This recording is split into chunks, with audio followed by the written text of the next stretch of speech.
Good crowd on hand on a hot night. Started out at almost 90 degrees today. Dropped down to 80 whenever it came race time. Now down to the mid-70s. And 16 Hermitage Lumber late models follow the Bill Roberts Chevrolet Pace Truck. From the pits, final event of the evening here on Night of Speed. These late models have had some good races, and the class of the field has been Justin Wells throughout the year, winning 5 of 6. He won't start on the front row. JR and Bobby Ruff will. John Rowland out of Warsaw, Missouri starts on the point. Bobby Ruff outside of him. Bobby in the 15 comes from Clinton, Missouri. Row number 2, it's going to be Justin Wells. Midseason champion from Aurora, Missouri, 98, looking for number 100 on the wins on that chassis.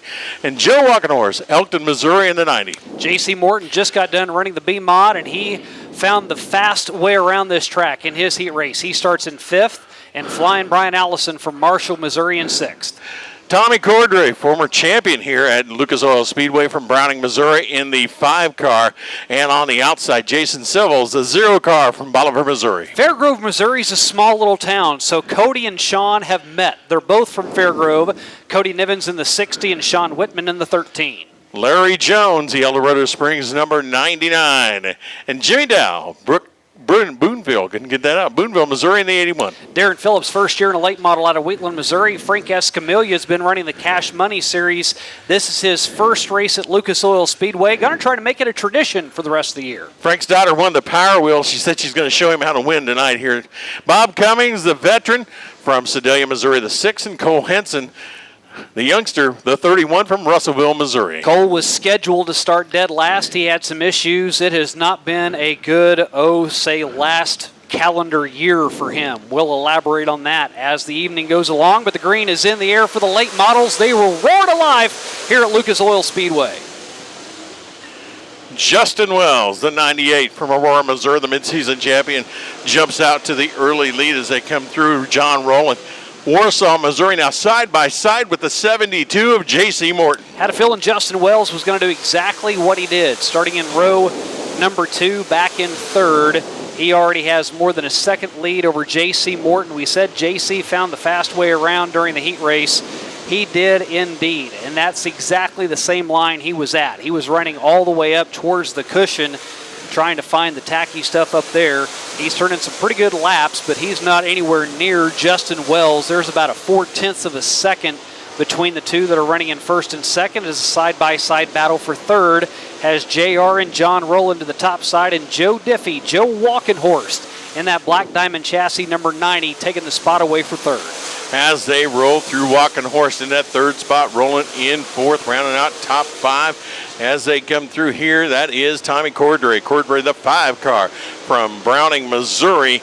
As they roll through, your leader still Justin Wells out front. Tommy Cordray, the Silver Fox, lives to the north of here. Back in 2019, I-35 didn't have late model racing. They implemented that series again, and Tommy Cordray, who had been running here at Lucas Oil Speedway, just simply wanted to stay closer to home. Ran that track up there in the first year they brought late models back.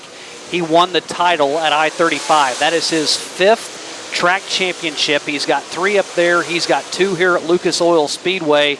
They're running sprint cars up to the north this weekend, so he has decided, I'm going to come run at Lucas Oil Speedway. Whenever he came in earlier this year, he got his only top 5 in his only race, and now Brian Allison will spin it around.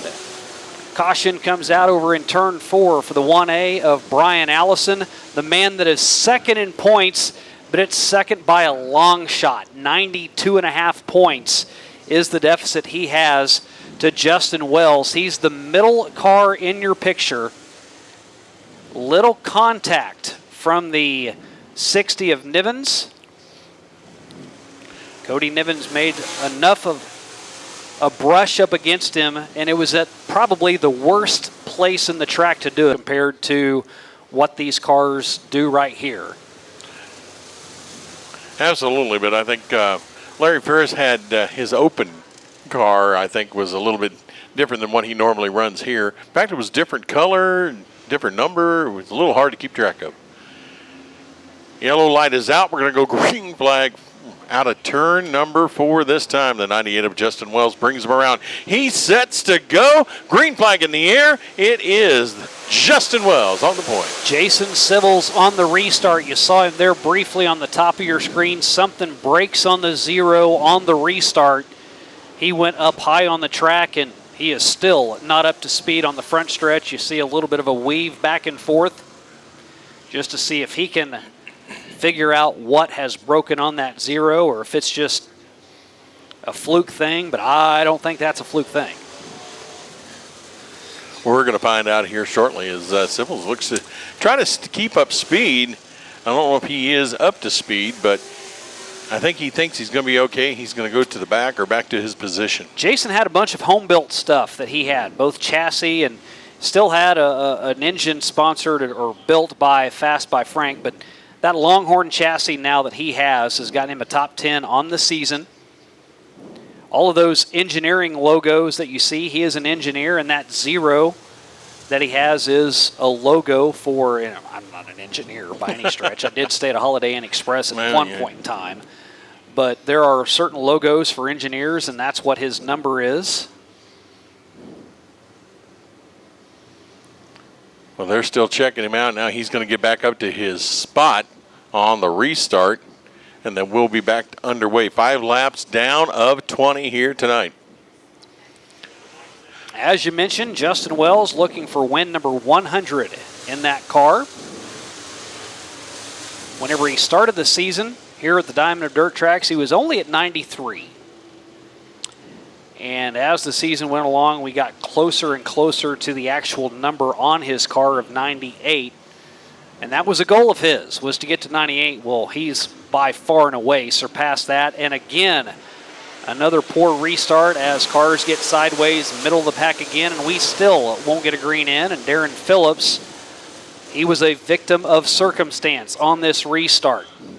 Spins trying to avoid, and we're going to take a quick break here as they all get lined back out.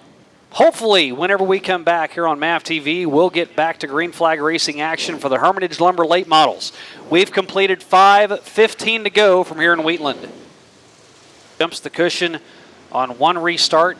Darren Phillips spins it around on the other.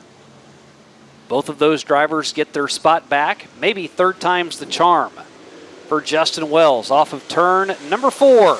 Looks much better, it is.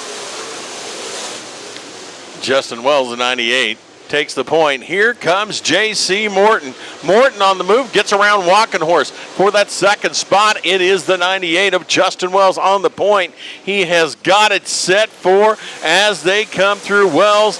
It is Morton and then Walking Horse, your top 3. Last year, the 2 big dogs in this racing series were Larry Ferris and Cole Henson. They were co-midseason champions. They had both won the same number of races. We had only ran 4 races. They both won 2. They were both second place in the other 2 races. Shortly thereafter, Cole Henson's motor popped, and he, like everybody else in the world of racing, funds are an issue, and not only are funds an issue, but getting parts and pieces are an issue. He went the rest of the year, never got the car put back together, never got the engine in it. Beginning of this year, Cole Henson still did not race. And then finally, over the last few weeks, he's gotten everything back together. He's won 1 race already, but tonight he had some misfortune, unable to make the call. The other car in that discussion is Larry Ferris. He's been here this year. He's the only other driver that has defeated Justin Wells. We've ran 6 times. Justin's won 5. Larry's won the other one. Larry's not here tonight, so it really opens the door for Justin Wells to go on a tear in this race. He was already leading by almost 100 points. He's going to have that far and away. With Larry Ferris, he had a DQ and had another race that was a difficult time. While he's the only other driver that's won, he's only 5th in points right now. As a battle for third shapes up between Tommy Cordray and Joe Walking Horse. Walking Horse off of turn 4 had it, but Tommy Cordray gets it back. Cordray goes to the high side as they go around. Walking Horse on the low side. Cordray with keeping that momentum and that speed up a little bit better as Walking Horse got a little wide going along. And so Cordray takes back his third spot, and Walking Horse in fourth as they go around. Another one goes off the track. We heard from Ryan Middall whenever you went down, Doug, and talked to him, and then we heard from Chris Jackson whenever you just got back and talked to him as well. They tilled this track up at intermission, and the drivers were wondering, this doesn't make a lot of sense. We haven't put a lot of laps on it. I think now you're seeing why the track crew came out and did it, and Chris Jackson was the first one to tell you. It made for a racy track. We've gotten nice and slick now through the turns. These drivers are now having to search for the fast way around. That's what really makes it a fun race. I'm not going to say anybody can come out and run on a heavy track. I don't think I could. But on a heavy track, you're pretty much just hammer down the entire time because it's nice and thick. You have to have some finesse. You have to have some skill with a track like this to try to turn those quick laps. Absolutely, and one man, the veteran that has been able to do that time in, time out, year after year, the 98 Justin Wells, and he shows why as he is the leader with 4 to go. And where Justin Wells typically will get out to a huge lead and embarrass the field, J.C. Morton somewhat has stayed with him. 2.4 seconds is the deficit that Justin Wells, or the advantage, I should say, that Justin Wells has over J.C. Morton right now. Justin goes bottom of the track, gets around Frank Escamilla, then slides up, finds a little more brown at dirt up on the top of turn number 2. That gives him some traction, and now he'll hover around the top side, try to find that cushion, and the top way around is the long way, but it's also the fast way for Justin Wells. 2 sticks in the air from Mike Striegel, means 2 to go. Now it's about a lap and a half left for Justin Wells. In Justin's heat race, no joke, it had developed into an entire half a lap advantage for Justin Wells. And now Wells is doing a fantastic job of working through lap traffic. It's not quite a half a lap advantage he has, but it's enough of an advantage for Justin Wells. Win number 6 on the season, and he has hit the century mark. This chassis wins for the 100th time. Justin Wells will take it to victory lane at Lucas Oil Speedway. Justin Wells, 3.4 second win over J.C. Morton. They ran 1-2 the entire way. Tommy Cordray in 3rd.